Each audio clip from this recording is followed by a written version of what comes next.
Hey guys, so I have a little bit of a haul for you.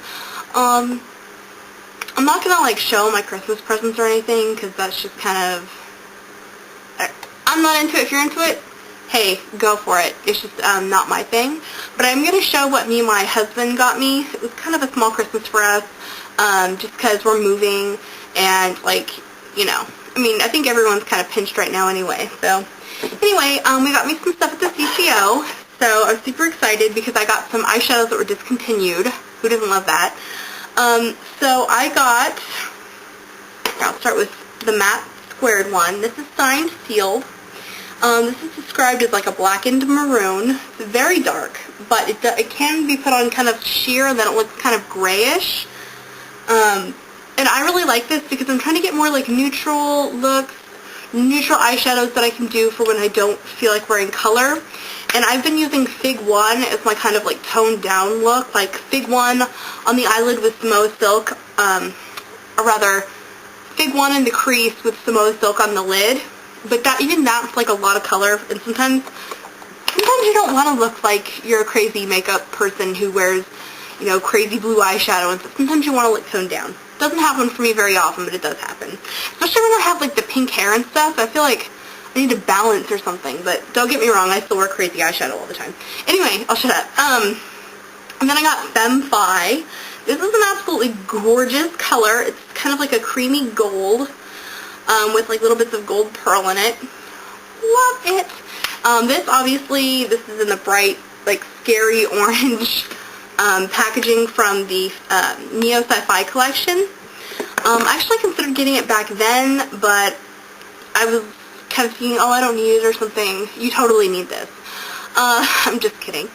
But it's being re-released with the Brunette Blonde Redhead collection that comes out, I believe, on the 8th. So if you're interested, you can still pick this one up, which is really cool. I might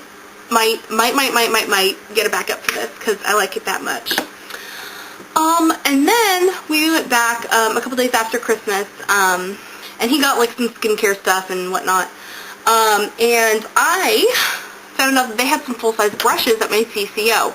Are you kidding me? Like I died and went to brush heaven.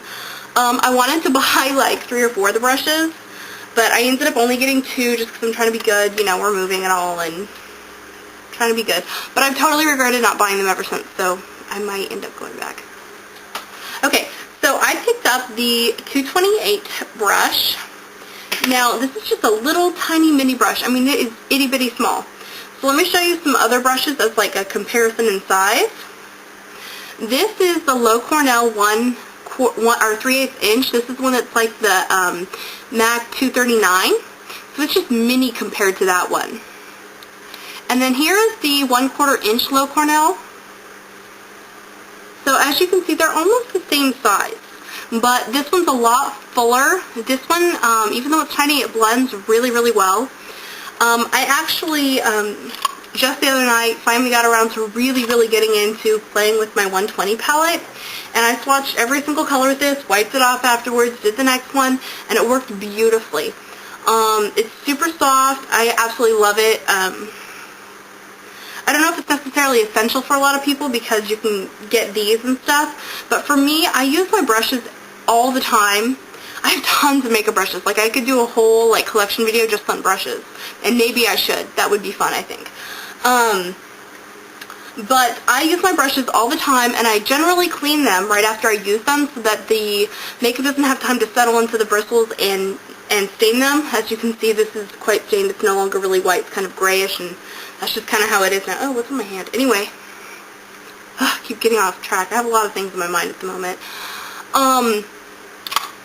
So I don't know if it's essential for everyone, but I really like having it. I use it today for the inner tear duct corner area. And I actually did like a whole face with this the other day, so. Hey, then I got a 217, and mine's kind of out of shape right now, and I just found out from Mischievous how to put it back into shape, so it'll be fine soon. I've had the small edition of the 217 for a little over a year now. As you can see, some of my hairs are kind of splayed, or however you want to, or maybe this is a better backdrop, I don't know. So as you can see, they're shaped quite a bit differently. And so when I first got the full-size one, I was like, did I get a dud because I bought it at the CCO? But it does actually go into the proper shape if you dry it properly, apparently. So I'm going to be washing it tonight, and I'm sure I'll have no problems with it, even though it's kind of shaped a little weird. And if you watched Mischevious's video about washing your brushes, which I highly recommend, she uses essentially the exact same method that I use, so there's really no point in me ever making that video. Just go see Mischevious's video.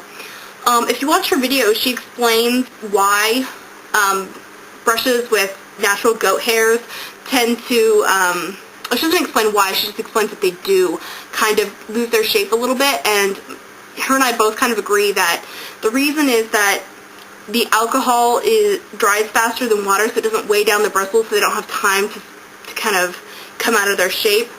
But she has a method for doing that, and I'll go ahead and let her explain that on her video. So yeah, that's my little haul.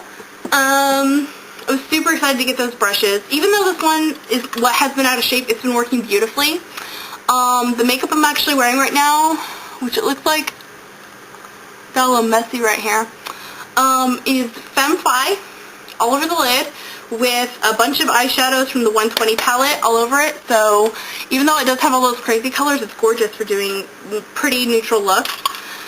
So I'm going to shut up now, and I'll talk to you guys later. Bye.